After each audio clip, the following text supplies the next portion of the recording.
Hello, Cosplay World. We're back from kollisioncon 2016. I took a ton of pictures over the weekend, and I hope that you go into the link description, find a picture yourself, take it. I hope you had a fun weekend, and I hope to see you next year. So, kollisioncon was held in Bloomingdale, Illinois, at this wonderful hotel here with these cool built-in kind of landscapes and this very interesting architecture.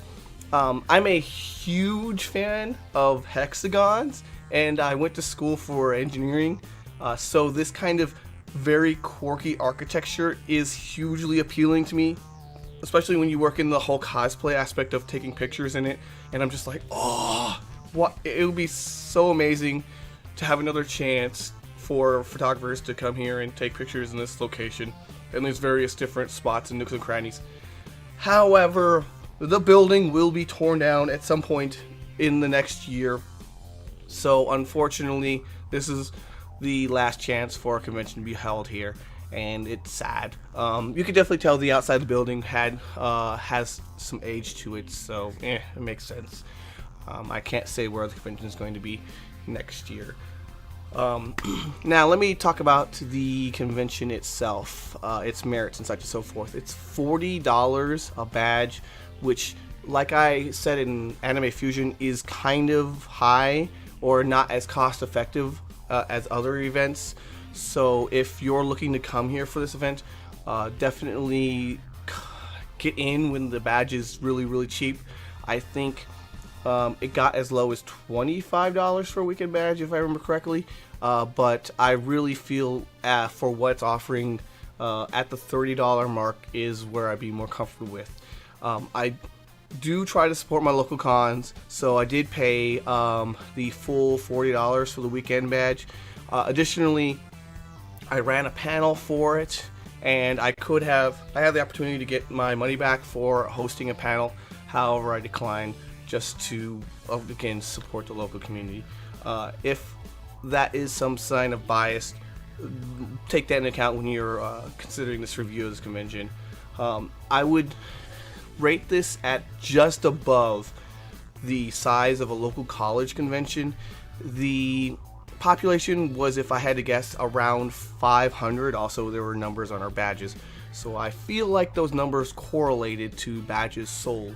And if I had to guess, I would say around 500 badges, non-staff. There were a number of panels. However, the turnout was very low for them, around 10 people, at least for me. I don't know if that's good for a convention of this size. When I hosted my panel, it was just me and my friends talking about various aspects and going into the details, and talking about things that were personal to us rather than what I would typically run as the panel, because there's only around 10 of us there during the entire event. But that's fine. I had fun hanging out with them and sharing and enjoying cosplay together with them. Oh well. Raw, this place looks so cool. Raw. It sucks that it's being torn down. The vendor hall was a reasonable size for a convention like this. I believe they combined the vendors with the art alley, so I'm not gonna say it was good. It was fine. It had a pretty good amount of guests as far as the events are concerned. Cosplay foam fighting was there, which is always a huge event for conventions.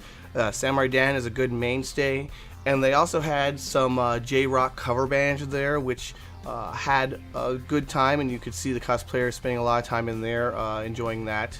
The game room / board game room was the second most populated area aside from the cosplay foam fighting, consistently throughout the event, I should say.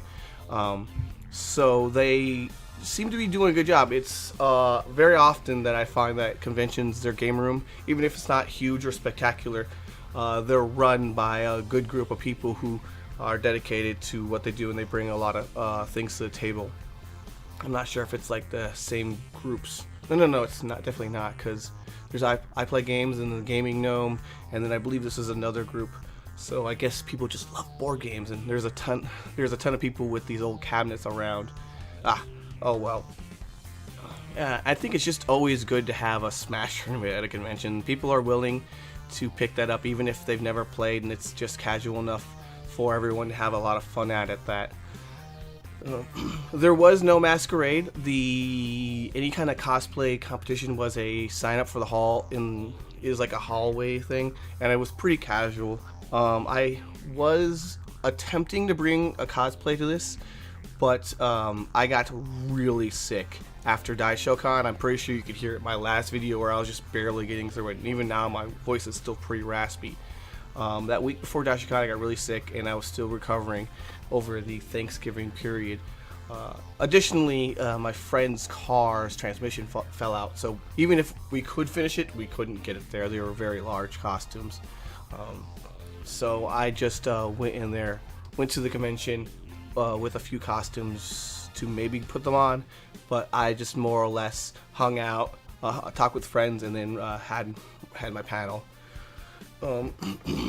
So if you're looking to come here, I would definitely sign up early so that you do get that discounted rate, and it makes much more sense fiscally, and definitely have a hotel and a good plan. I don't know where they're going to be next year. I'm going to go to it, and if you're local, absolutely take a look at it, and I hope you enjoy. If you're outside the state, I can't tell you to come. It's definitely not a big enough sale for me to advocate for that. I do hope to see you next year, though. This is a local con where I've known the organizers for a good amount of time, but that is totally biased. Oh well. I hope to see you guys next year. I hope you guys enjoyed this CollisionCon. See you guys. Good times to all. Hit that sub button for more cosplay tutorials, con coverage, and general cosplay madness.